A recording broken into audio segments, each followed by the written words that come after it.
بسم اللہ الرحمن الرحیم۔ تعلیم دین کورس سال اول تفسیر قرآن کریم کا سبق شروع ہو رہا ہے۔ تمام طالبات اپنے قرآن کریم اور اپنی کاپیاں کھول دیں۔ سورۃ النصر تک سبق ہوا ہے، آج انشاءاللہ سورۃ اللہب پڑھیں گے۔ اعوذ باللہ من الشیطان الرجیم، بسم اللہ الرحمن الرحیم۔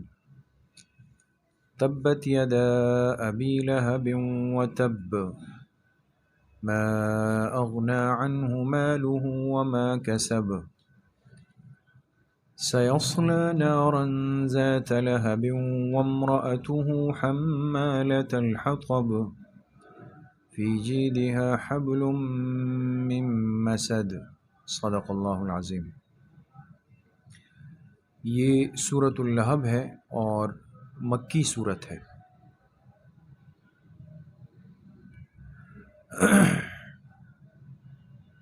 یعنی ہجرت سے پہلے یہ سورۃ اللہب اتاری گئی ہے۔ پچھلی صورتوں کی طرح اس صورت میں بھی اس کا ترجمہ، وجہ تسمیہ، موضوع اور خلاصہ، اس پہ انشاءاللہ بات کریں گے۔ لیکن اس سے پہلے اس صورت کا شان نزول سمجھ لیں تو انشاءاللہ صورت کو سمجھنا آسان ہوگا کہ یہ صورت کس موقع پر اور کیوں اتاری گئی۔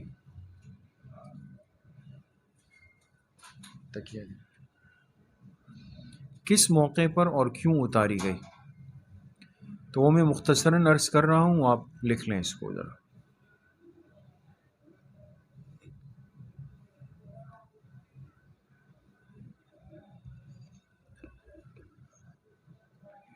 شان نزول، حضور علیہ والسلام کو حکم ہوا کہ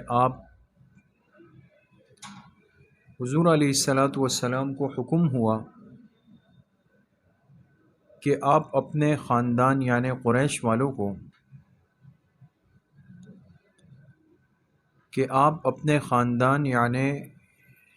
قریش والوں کو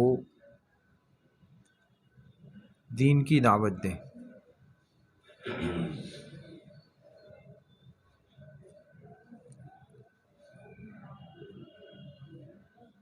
جب آپ نے سب کو جمع کیا اور بات کی،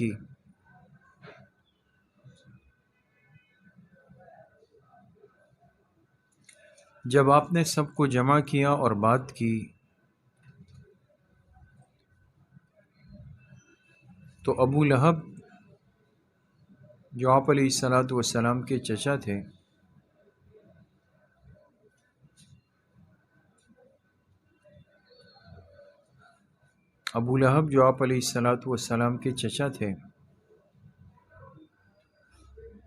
اس کو بہت غصہ آیا۔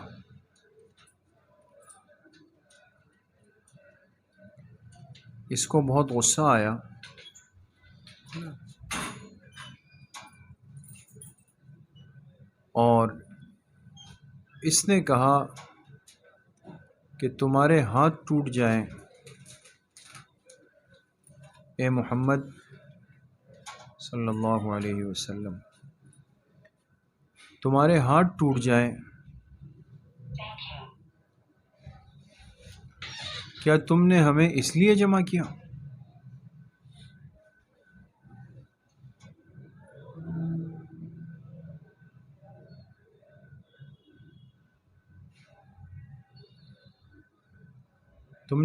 لیے جمع کیا؟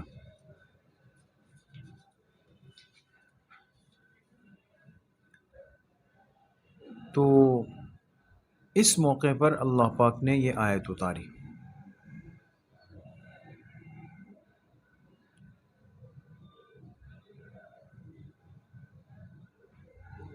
اس موقع پر اللہ تعالیٰ نے یہ صورت اتاری اور ابو لہب کی اس گستاخی کا جواب دیا۔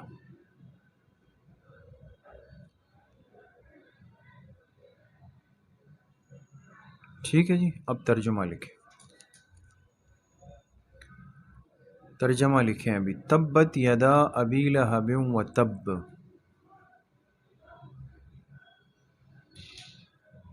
ابو لہب کے دونوں ہاتھ ٹوٹ جائیں اور وہ ہلاک ہو جائے۔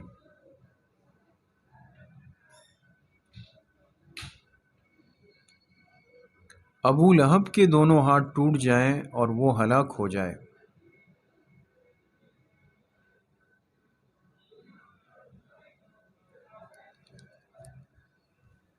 ما اغنی عنہ مالہ وما کسب، نہ اس کا مال اس کے کچھ کام آئے گا اور نہ اس کی کمائی، نہ اس کا مال اس کے کچھ کام آئے گا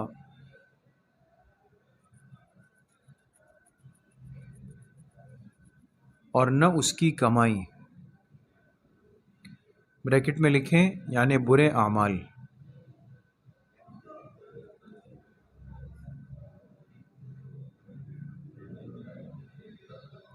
سیصلی نارا ذات لہب وامرأتہ، عن قریب داخل ہوگا ایسی آگ میں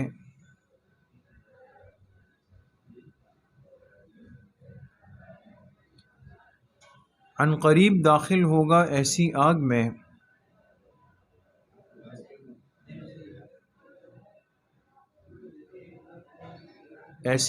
میں ذات لہب، جو شعلے والی ہوگی،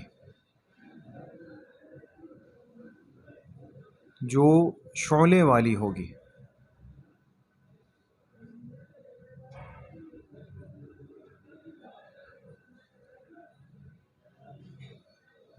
وامرأتہ، اور اس کی بیوی بھی،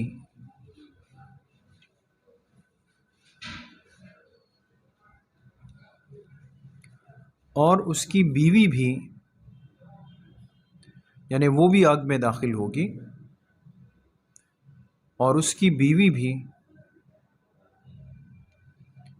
حمالۃ الحطب، اس کے 3 ترجمے ہیں، تینوں لکھیں، جو کانٹے بچھاتی تھی،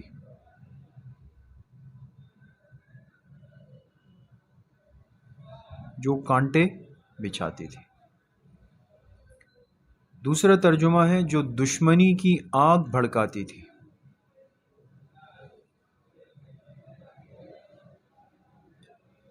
جو دشمنی کی آگ بھڑکاتی تھی۔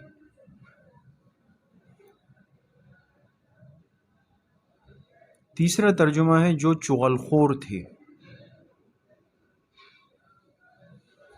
جو چغل خور تھی۔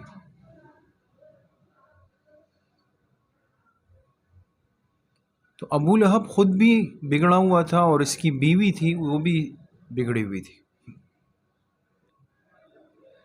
فی جیدہا حبل من مسد، کہ اس کے گردن میں رسی ہوگی، من مسد، بٹی ہوئی، کہ اس کی گردن میں رسی ہوگی بٹی ہوئی۔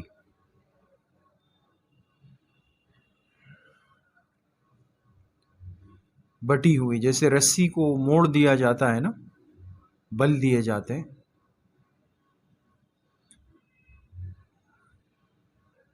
تو چونکہ یہ لکڑیوں کا گٹھڑا اٹھا کے لاتی تھی، اس کی بیوی ہمیشہ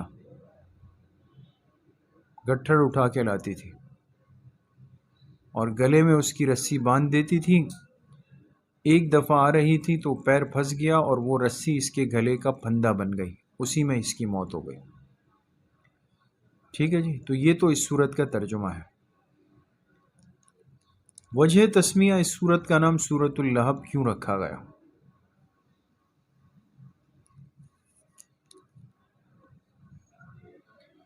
اس سورت کا نام سورۃ اللہب کیوں رکھا گیا؟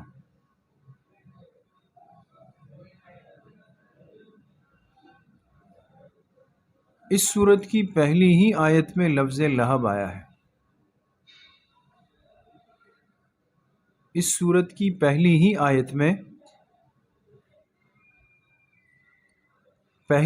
آیت میں لفظ لہب آیا ہے.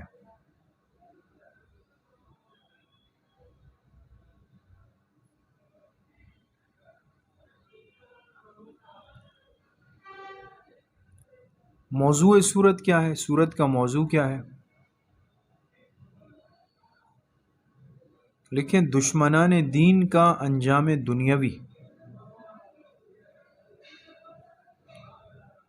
دشمنان دین کا انجام دنیاوی.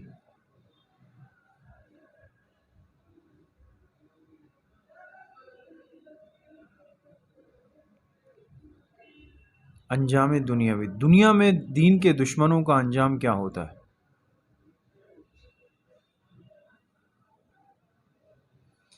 خلاصہ صورت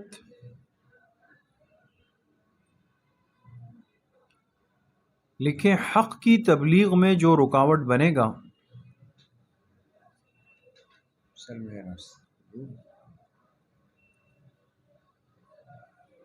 حق کی تبلیغ میں جو رکاوٹ بنے گا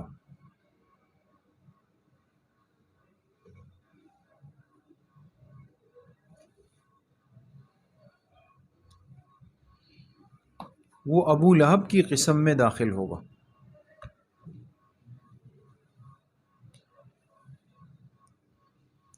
وہ ابو لہب کی قسم میں داخل ہوگا.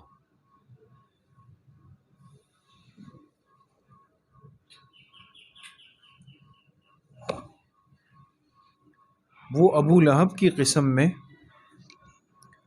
داخل ہوگا. ساجد سے پوچھتے ہیں. ٹھیک ہے جی، تو یہ سورت کا خلاصہ ہے. چند باتیں اس سورت سے جڑی ہوئی ہیں، وہ بھی لکھ لیں. فائدہ نمبر 1، ابو لہب کا اصل نام عبد العزیٰ تھا. ابو لہب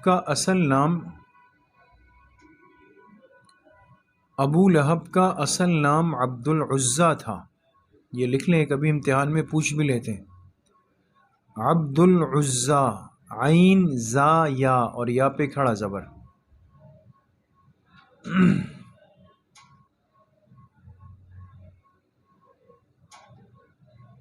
اور اس کی بیوی کا نام ام جمیل تھا.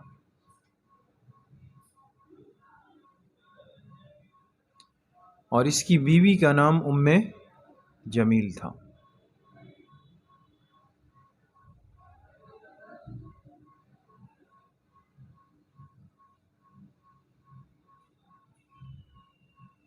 فائدہ نمبر 2،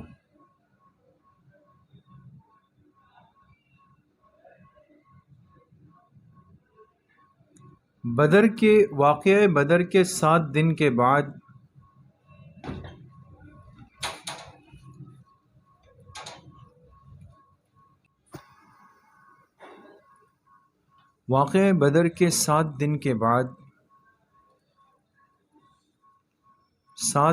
بعد ابو لہب کے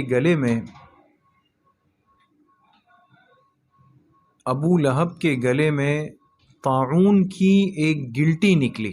گلٹی ایسے دانہ سا ہوتا ہے نا، جس کو ہم گھٹلی کہتے ہیں. واقعہ بدر کے 7 دن کے بعد ابو لہب کے گلے میں طاعون کی ایک گلٹی نکلی اور اسی سے اس کا انتقال ہوا.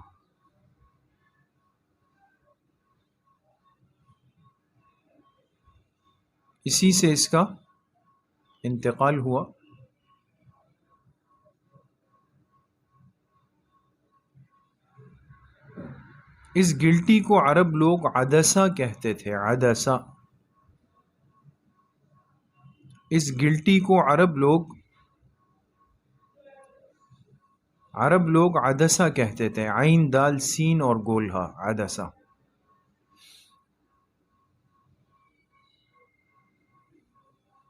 ٹھیک ہے جی. تو یہ اس پوری صورت کی بہرحال تفصیل ہے۔ اور پھر ابو لہب کی موت بڑی عبرتناک ہوئی۔ جب یہ مرا تو کہتے ہیں اس کے جسم سے بدبو آ رہی تھی، کوئی اس کے قریب بھی، اس کی اولاد بھی اس کے قریب نہیں آ رہی تھی۔ پھر حبشی غلاموں کو بلایا گیا، انہوں نے بڑے بڑے بانسوں کے ذریعے سے اس کا جسم اٹھایا اور ایک گہرے گڑھے میں اس کو پھینک دیا۔ تو یہ سورۃ اللہب تھی، اور اس کی تیاری کر لیں۔ اللہ پاک صحیح عمل کی توفیق نصیب فرمائے۔ انشاءاللہ سال دوم کا سبق شروع ہوتا۔